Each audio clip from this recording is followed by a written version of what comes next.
Hey there, welcome to How Sounds Are Made. I'm going to ask you to copy me and say words and sounds in this video. You may want to be in a private area so you can practice with me.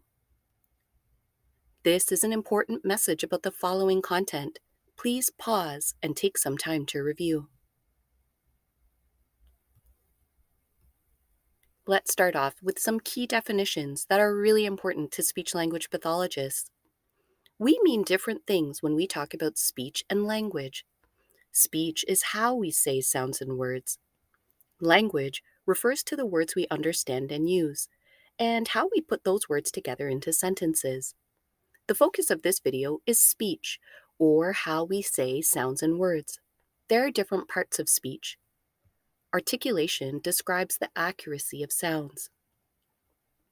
Phonological processes are patterns that speakers use to simplify their speech. Motor speech describes the coordination, planning, and sequencing of movements to get from one sound to the next. Fluency generally describes the smoothness and forward movement of speech.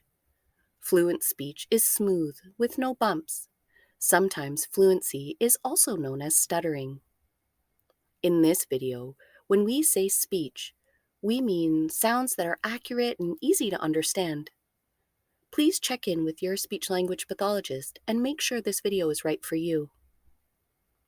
It's important to note that when we talk about speech, we're talking about sounds and not letters.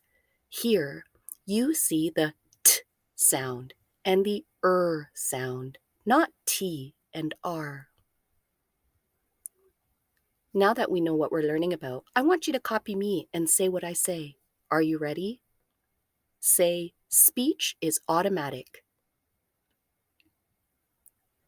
Let's do it one more time. Say, speech is automatic. Now, let's think about how you said that. Did you feel your vocal cords turn down? Your mouth move as you made the s sound or k sound? Did you feel your breathing, throat, and face muscles working together? Probably not. For most of us, speech is automatic, meaning we don't think about the movements or coordination that happens when our lungs, vocal cords, and mouth work together to say sounds and words. Getting somebody to change the way they say a sound is hard work because generally they are saying it automatically. Understanding how our bodies make sounds is a key step in understanding speech. Let's take a closer look. This is what our bodies look like on the inside. The important parts to speech are the lungs, vocal cords, and articulators.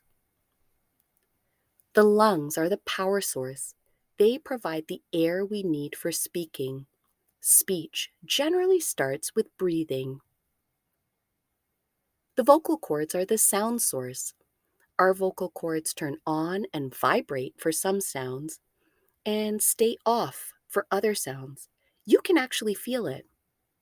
Put your fingers over your throat and say the Z sound. Zzz. Did you feel the vibration? Now say the S sound. S. There's no vibration or buzzing in your throat.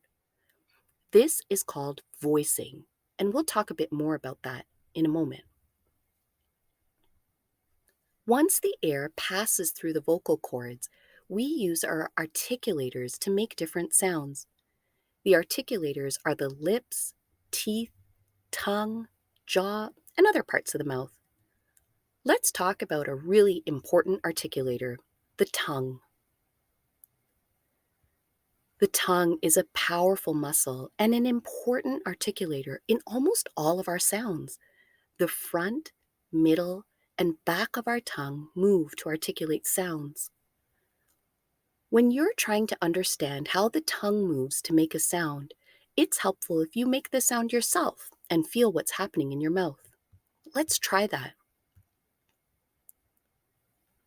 Let's start with the k sound for K. We move the back of our tongue up and down to make a k sound.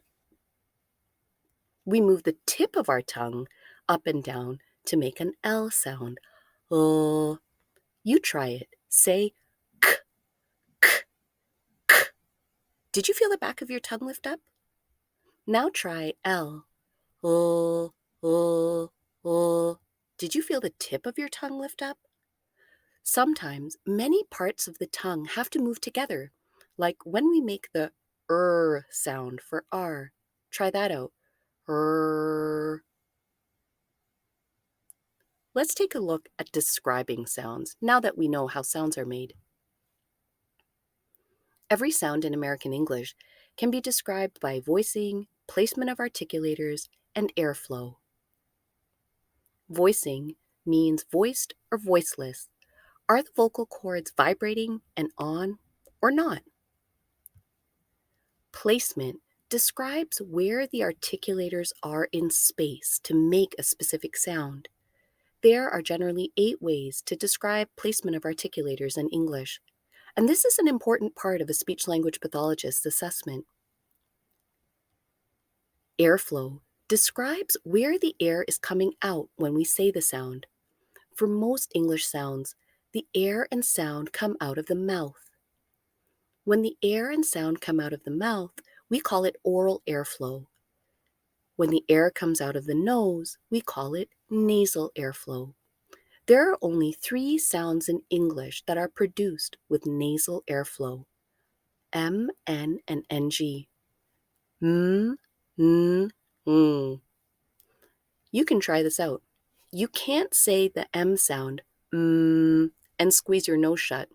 That's because it has nasal airflow.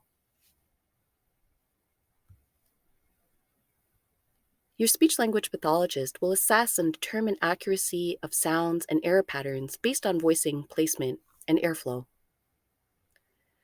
Your speech-language pathologist may also describe sounds by movement, coordination, and the overall smoothness of your speech. We now know speech is automatic, how sounds are made, and how we can describe sounds. This information will help you work with your speech-language pathologist. Thanks for watching.